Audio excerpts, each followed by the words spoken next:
संघर्ष सदैव सक्षम।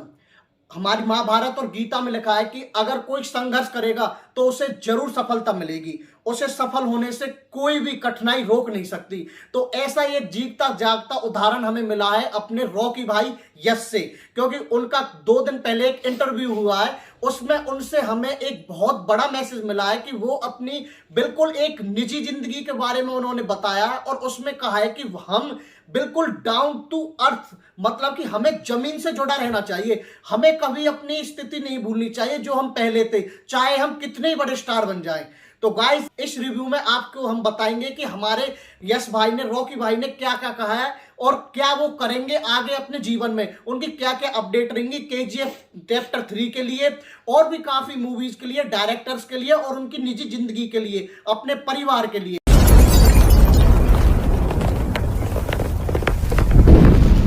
तो हम इस रिव्यू को स्टार्ट करते हैं। तो हमारे रॉकी भाई जो एक बिलोंग करते हैं बहुत ही डाउन टू अर्थ परिवार से, मतलब कि जमीन से जड़ा हुआ एक परिवार, वो एक, मैं बहुत ज्यादा इमोशनल हो गया था। हमारे रॉकी भाई ने एक लाइन कही थी, एक दो की, उसमें उन्होंने बोला कि मैं एक ड्राइवर का बेटा था, मुझे अच्छे से इंग्लिश भी बोलनी नहीं आती थी। तो आप इस बात पे गौर करना कि उन्होंने अपनी एक कमजोरी बताई थी। हालांकि जो कोई इतना बड़ा सुपरस्टार हो जाता है उसमें एटीट्यूड आ जाता है, वो अब कभी भी अपनी कोई स्टोरी नहीं बताता, अपनी कोई खामियां नहीं बताता, वो सिर्फ ये कहता है कि मैंने इतनी मेहनत की, मैंने उसमें इतना टाइम दिया, ये किया, मैंने वो किया। ये बड़ी अच्छी बात कही आप। तो मैं आपको बता दूं कि हमारे जो ये कन्नड़ इंडस्ट्री से बिलोंग करते हैं हमारे यश भाई, हमारे रॉकी भाई। हाँ, तो हम इनसे ऐसी ऐसी हमें मैसेज मिला है कि जो हमें हमारे जिंदगी को झंझोड़ देगा और हमें एक संघर्ष करने की लेवल तक पहुंचा देगा, और उस संघर्ष को करते करते हम जरूर एक दिन सफल होंगे। हम सभी को उससे एक मैसेज लेना चाहिए। तो मैं आपको बता रहा था कि उन्होंने कहा कि मैं एक ड्राइवर का बेटा था, मुझे अच्छे से इंग्लिश भी बोलनी नहीं आती थी।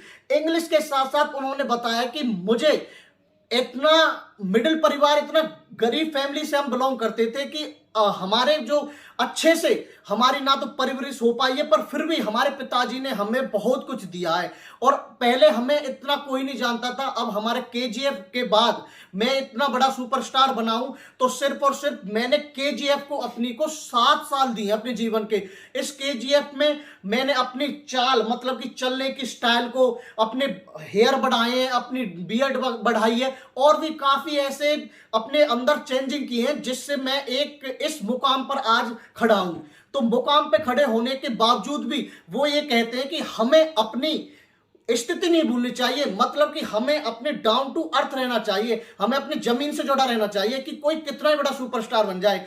हालांकि मुझे बोलना नहीं चाहिए, फिर भी हमारे जो प्रभास है उनको पहले इतना कोई नहीं जानता था। हाँ, उनको बाहुबली उनकी मूवी में आने से वो एक बहुत बड़े सुपरस्टार बन गए थे, पर यही होता ना कि कॉन्फिडेंस, ओवर कॉन्फिडेंस, और कुछ उनकी जो डायरेक्टर मेकर्स हैं उनकी मूवीज के, उन्होंने उन्हें फिर से वो डाउन करते जा रहे हैं। हाँ, हमारे प्रभास को बिल्कुल डाउन करते दिख रहे हैं। खत्म,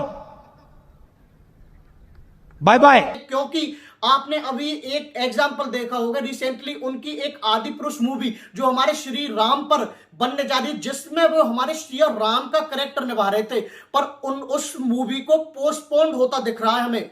हाँ, वो 2022 में ना रिलीज होकर मिड ऑफ 23 जा सकती है मूवी, और शायद कुछ ऐसे भी फैक्ट आए, कुछ ऐसा भी टाइम आए कि शायद ये मूवी रिलीज ही ना हो, आदि पुरुष।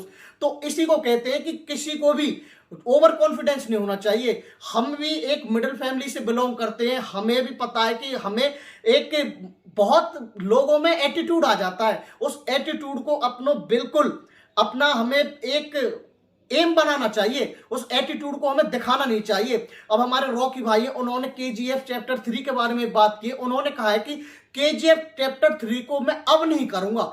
हाँ, उन्होंने कहा है कि मैं अब केजीएफ चैप्टर 3 को नहीं कर रहा, हाँ बाद में करूंगा, क्योंकि उनकी अभी एक और मूवी आने वाली है, वो उस पर बहुत ज्यादा अपनी फोकस दे रहे हैं। वो कह रहे हैं कि मैं किसी और प्रोजेक्ट पे काम करूंगा, क्योंकि केजीएफ चैप्टर 1 और केजीएफ चैप्टर 2 पे उन्होंने कम से कम अपनी जिंदगी के 8 से 9 साल दे दिए हैं।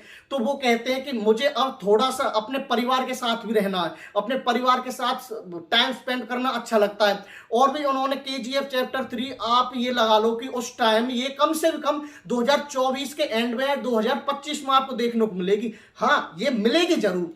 तो हमारे जो यस है, हमारे रॉकी भाई है, उनको एक और बात पूछी थी कि उनको ये करेक्टर रॉकी भाई कैसा लगता है। तो उसमें उन्होंने यही बताया था कि रॉकी भाई एक अमेजिंग करेक्टर है, मुझे इस निभाने में कम से कम 7 साल का टाइम लगा है। 7 साल मैंने अपनी जिंदगी के दे दिए इस केजीएफ चैप्टर को बनाने के लिए, केजीएफ चैप्टर 1 को और केजीएफ चैप्टर 2 को, और 3 पे भी थोड़ा टाइम लगेगा। तो मैं पर अपने जिंदगी के और ज्यादा टाइम केजीएफ चैप्टर 3 को नहीं देना चाहता।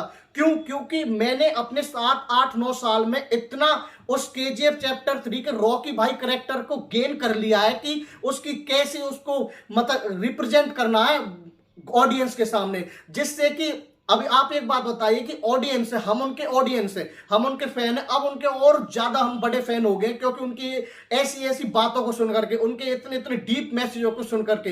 तो आपको क्या लगता है कि ये बहुत ऐसे एक्टर एक्ट्रेस हैं जो कि थोड़ा आते हैं अपने सुपरस्टार बनने की तरफ, और उनमें इतना ज्यादा एटीट्यूड आ जाता है तो वो धड़ाम से नीचे गिर जाते हैं। पर हम बात कर रहे हैं अपने बॉलीवुड इंडस्ट्री के एक्टर एक्ट्रेस पर अब आपको हम बताएं, कार्तिकेय 2 मूवी आई थी अभी, और कांतारा मूवी आई है। ये इन एक्टर्स को कोई जानता नहीं था।